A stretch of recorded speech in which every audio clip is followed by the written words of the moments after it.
Hi folks, this is James from Fairy Tales, Myths and Legends.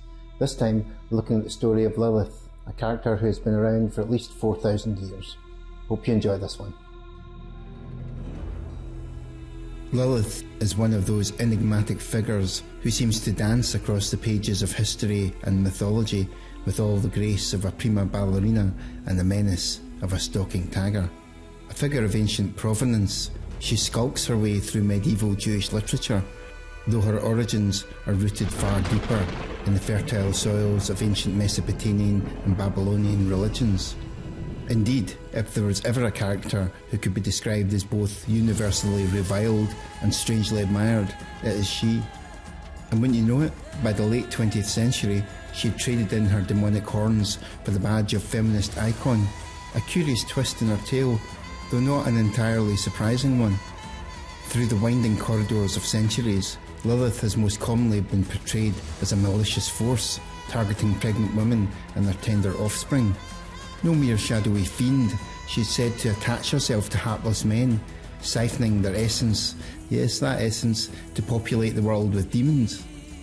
High childbirth mortality rates, infidelity, and even the unfortunate disintegration of marriages have all been laid at her clawed feet. A convenient scapegoat, wouldn't you agree? But let us not be too hasty in confining Lilith to one corner of the world.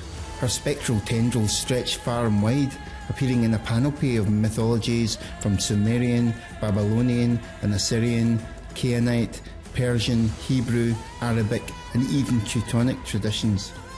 She's no provincial spirit, but a cosmopolitan menace, her reputation reaching adherents of Jewish, Islamic, Mandaean, Christian and pagan faiths alike.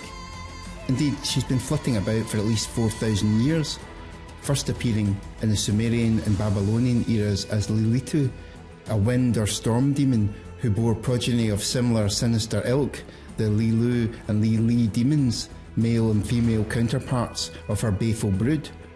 These creatures were, it must be said, a rather ghastly bunch, jealous, vengeful and altogether disagreeable. They would skulk into homes, targeting pregnant women and infants, their frustration manifesting as aggression towards the young and the vigorous. The female demons, for instance, had poison in their breasts instead of milk, a grotesque inversion of nurturing femininity. The earliest mention of Lilith herself comes from a 4,000-year-old Sumerian epic poet about Gilgamesh, that ancient jack of all heroic trades. In this tale, the intrepid Gilgamesh banishes Lilith to the desert, a triumph no doubt, but one which implies she was already a well-known terror to the Mesopotamian masses.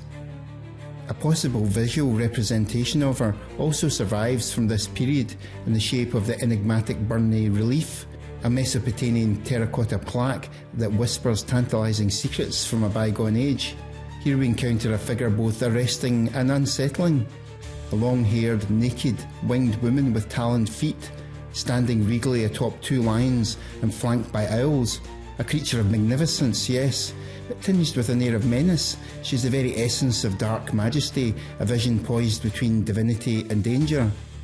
However, as with all things ancient and arcane, interpretations abound and consensus remains elusive. The more cautious scholarly minds lean away from associating this figure with Lilith, suggesting instead that she might represent Inanna or Ishtar, the goddess of love, fertility and war.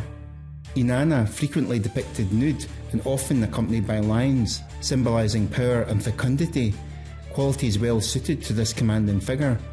Alternatively, some posit she could be Ereshkigal, the goddess of the underworld, a deity steeped in death and nocturnal imagery, whose sombre dominion echoes the relief's darkly mysterious tone. Yet, for all the learned theories, a more tantalising whisper persists among certain quarters. Could this not be Lilith, or at least her forerunner, Lilitu? While sceptics point to the lack of textual evidence directly tying the relief to Lilith, others argue that the predatory posture, the state of undress, and nocturnal associations align rather uncannily with Lilitu's reputed character. Her image crops up time and again in artefacts from subsequent millennia, often accompanied by incantations imploring her to keep away. One particularly fascinating example comes from the 7th or 8th century BC Arslan Tash amulets found in Syria, which may well have been hung by the door of an expectant mother. The inscription is chilling in its directness. "O you who fly in the darkened rooms, be off with you this instant, Lilith, thief, breaker of bones." One imagines it was hung with trembling hands. Yet alas, their authenticity has not escaped the sceptical scalpel of scholarly scrutiny.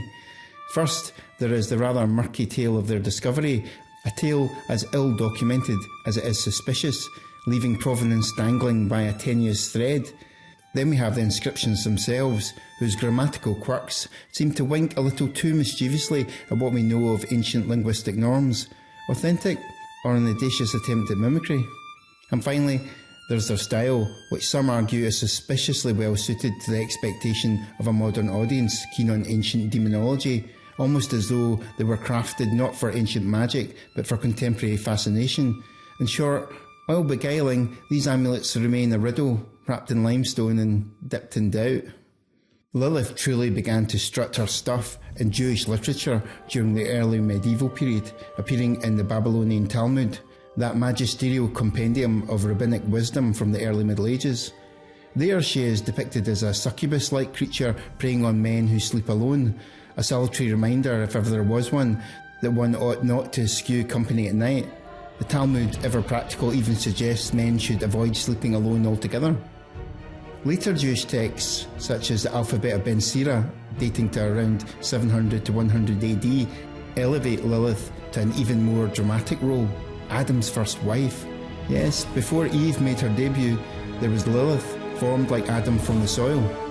But Lilith, ever the free spirit, balked at the idea of lying beneath Adam during intercourse. "I am your equal," she declared, "and we shall lie side by side."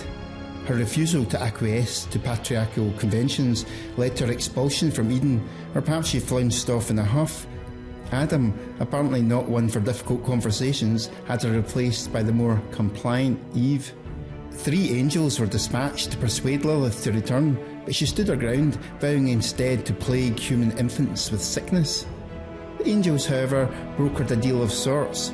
Lilith would be powerless against children wearing amulets inscribed with her name or image. Thus began a long-standing tradition of protective talismans, beads and incantation bowls, a practice that endures in various forms even today. Lilith also makes an intriguing cameo in the Dead Sea Scrolls, those fascinating fragments of ancient Jewish texts recovered at Qumran. One hymn, possibly used for exorcisms, invokes her name alongside other unwholesome entities, describing her as a spirit who leads astray and desolates hearts. Evidently, the community at Qumran took their demonology quite seriously. Meanwhile, in Islamic lore, Lilith merges with the figure of the Karina, a demon woman scorned by Adam who turned her wrath upon humanity. The Karina is said to kill babies and render men impotent, and like her Jewish counterpart, she inspires the use of protective amulets and incantations. She is even considered by some to be the mother of all jinn, those mischievous spirits of Islamic and Arabic tradition. Christianity, alas, is more reticent on the matter of Lilith. She is mentioned only once in certain versions of Isaiah 34:14 as a night creature or screech owl haunting desolate places. The King James Bible's translation opts for the latter, leaving poor Lilith somewhat obscured in the annals of Christian theology. Yet she suffers in Christian art, most notably Michelangelo's Sistine Chapel fresco, The Fall of Man, where she appears as a serpentine temptress coiled around the Tree of Knowledge. Lilith's literary adventures continued in the works of poets and novelists such as Dante Gabriel Rossetti and James Joyce, cementing her place in Western imagination. Lilith also appears in J.R. Salamanca's novel Lilith. The story tells of a man who's seduced by a woman bearing her name and features obsession that blurs the line between fantasy and reality. It was later made into a movie of the same name starring Warren Beatty. By the 1970s, however, she'd taken on an unexpected new role, Feminist Icon. Jewish feminists, seeking a symbol of women's independence and defiance, reclaimed Lilith as their own. In 1972, feminist Lily Rivlin reinterpreted her story, portraying her as a strong, self-determined woman who refused to bow to Adam's demand or God's decree. The magazine Lilith was born, celebrating this audacious figure as a symbol of empowerment. More recently, Lilith has appeared as a recurring character and the main antagonist in several seasons of the TV show Supernatural.